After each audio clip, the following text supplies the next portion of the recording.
Hey guys, I want to thank you so much for coming on the rebroadcasts and for sharing this with your friends and your followers and tapping your screen and sending me love. I really appreciate you guys joining in to talk really quickly tonight and today and whenever you show up about what would you do if you know you couldn't fail. So thank you guys for coming on live. This is really cool. I'm getting really inspired because I'm reading the book You Are a Badass by Jen Sincero, and I'm so inspired to be a badass and stop living my life by default and start living my life on purpose. So I think that's why you guys came on here tonight to hear me speak. So if you don't know me, my name is Laura Verbich. I'm a lifestyle health and wellness coach. I help people live their most authentic badass lives, and I also help people build their own businesses based upon who they are and what they love. Hello! Cool. Hey guys. Okay, I'm so glad that you guys are here live and watching on the rebroadcast too. I really wanted to share this tonight because so many of us are living our lives based on what other people told us we should do, or what, well, it came out. My hair's too clean for the messy bun. So too many of us are living our lives by default, based on what other people think we should be doing, based on what we think we should be doing, and what we think we need to be doing in order to survive. But what I want to really bring to the table today is to get you to start thinking about what you would do if money wasn't an issue, right? If money wasn't an issue, and if you knew that you couldn't fail, what would it be that you would do? A lot of us don't ask ourselves that question, and we don't allow ourselves to dream because we're afraid. We're afraid and we're ashamed of what our true dreams are. Like, if you've got a fantasy in your life, something that you fantasize about, something that you've always wanted to try, something that you've always wanted to explore, something that is kind of making you curious and like pulling at your heartstrings, but you're kind of embarrassed. Like if someone caught you thinking about it and like was in your head, you'd be like, oh shit, I know that's a stupid dream. Like, I could never do that. But why? Why do we think our dreams are stupid? And why do we think we can't achieve them? No matter what we want, someone else has it and someone else is doing it. So why not us? So think about that. What would you do if you knew you couldn't fail, and if money wasn't an option, and if you had all the power and the influence in the world to do that thing? What would that be?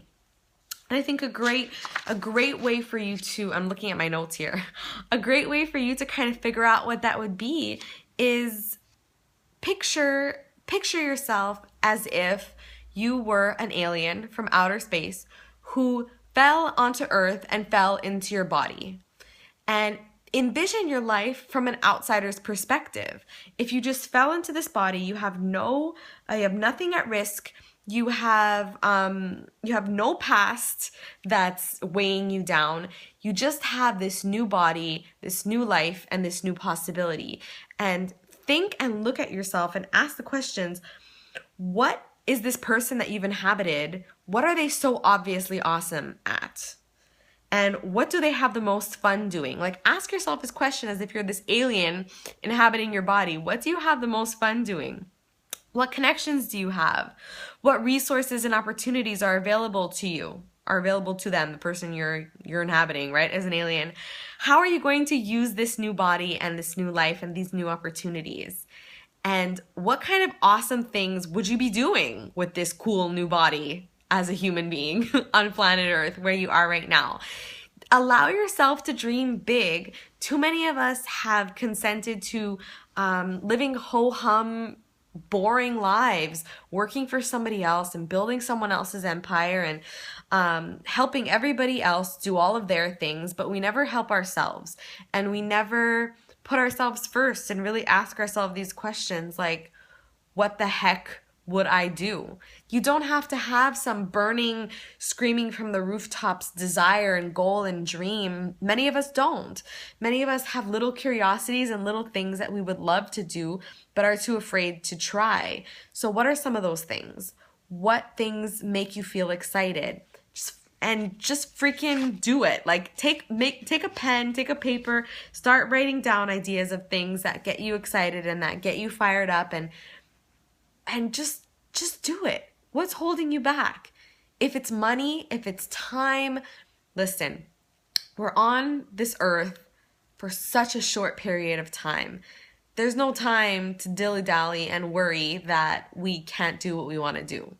We have to do what we want to do. Stop. And this is an amazing quote. Let me read it to you from the book You're a Badass. What if you had the audacity to leave your excuses and your shame about wanting to be huge and fabulous behind? I repeat, what would you do if you had the audacity to leave your excuses and your shame for wanting to be huge and fabulous aside? Why are we so ashamed of wanting to be huge and fabulous? Why are we so ashamed of dreaming up a beautiful lifestyle and a beautiful career and a beautiful existence, right? What if you went for it full on anyways? What if you decided to do the most outrageous, most exciting thing that you ever dared fantasize about, regardless of what anyone, including your terrified self, thought? What if you did that? Now that would be truly living, would it not? Listen, you've got this one life to live. You've got this one life to live. And if you're okay with living kind of like an okay life, then great for you. But you came on this Periscope and you joined me today because you are not okay with that. And you want something bigger. And you want to do that one thing that you would do if you knew you couldn't fail. So just understand that failure is a stepping stone towards greatness. You're going to fail. That's just going to happen. You're going to fail. You're going to lose. But that's a stepping stone towards greatness. So don't give up on things that make you excited in your dreams just because you're afraid. Don't live your life in fear. One of the top regrets of people who are on their deathbeds, the top regrets of the dying, is that they wished that they would go for that one thing or those few things that they were too afraid to do. I remember you used to be on in the morning and I watch you all the time. Thank you. Thank you for coming on. I come on whenever I can here on Periscope.